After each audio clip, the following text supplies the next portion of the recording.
ఈరోజు మనము avascular necrosis of the femoral head అనే రోగానికి సంబంధించిన సర్జికల్ ఆప్షన్స్ మరియు పోస్ట్ సర్జరీ కేర్ అంటే దానికి మనం చేయవలసిన ఏ విధమైన ఆపరేషన్లు మనకు అవైలబుల్ ఉన్నాయి, దాని తర్వాత ఆపరేషన్ తర్వాత తీసుకోవాల్సిన జాగ్రత్తల గురించి తెలుసుకుందాం.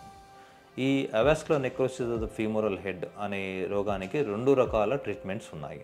అర్లీ స్టేజ్లో ఒక రకమైన వైద్యము, లేట్ స్టేజ్ అంటే అడ్వాన్స్ స్టేజెస్లో ఇంకో రకమైన సర్జికల్ ఆప్షన్స్ ఉన్నాయన్నమాట.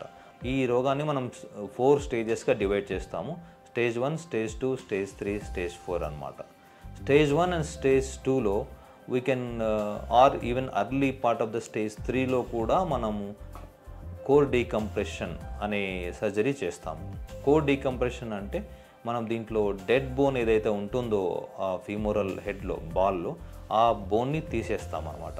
దీనివలన అక్కడ రక్త ప్రసరణ కొత్తగా తయారై మళ్ళీ అక్కడ ఆ బోన్ తయారవ్వడం వలన హిప్ జాయింట్ రిస్టోర్ అయ్యే అవకాశం ఉంటుంది. ఇన్ స్టేజ్ 3 and 4 అంటే అడ్వాన్స్ స్టేజ్లో ఆల్రెడీ బాల్ కంప్లీట్గా డిస్ట్రాయ్ అయిపోవడం వలన దాన్ని మనం రిస్టోర్ చేయడానికి అవకాశం ఉండదు. దీంట్లో మనకు ఆప్షన్స్ టోటల్ హిప్ రీప్లేస్మెంట్ అని చేయవచ్చు. దీనివలన కూడా కంప్లీట్గా పెయిన్ రిలీఫ్ వస్తుంది. ఇది హిప్ రీప్లేస్మెంట్ అంటే ఆర్టిఫిషియల్ హిప్ జాయింట్ పెడతామన్నమాట. దీనివల్ల అడ్వాంటేజ్ ఏమంటే పేషెంట్ ఇమీడియట్గా నడవడము, తిరగడము, ఫిజికల్ యాక్టివ్గా ఉండడం జరుగుతుంది. Post surgical care is very important for the patients who undergo core decompression. దీంట్లో ఏమవుతుందంటే మనము ఆ బాల్లో ఉన్న బోన్ తీసేసి ఉంటాం కాబట్టి దాంట్లో కొంచెం వీక్నెస్ ఉంటుంది కాబట్టి దాన్ని ప్రొటెక్ట్ చేయడానికి మనము ఒక 6 వారాల నుంచి 8 వారాల పాటు కంప్లీట్గా భారం వేయకుండా పార్షియల్ వెయిట్ బేరింగ్ అంటాం అనమాట. పూర్తిగా భారం వేయకుండా ప్రొటెక్ట్ చేస్తూ నడవడము, ఫిజియోథెరపీ, ఎక్సర్సైజ్ చేయవలసి ఉంటుంది. మెయిన్గా hip joint muscles strengthening is very important.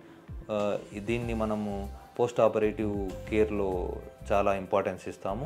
ఫిజియోథెరపీలో వాళ్ళు మీకు ఈ కండరాల పటుత్వాన్ని పెంచుకోవడానికి, ఆ స్ట్రెంత్ పెంచుకోవడానికి ఎక్సర్సైజ్ చెప్తారు. అది మనము 2 to 3 months వరకు చేయవలసి ఉంటుంది.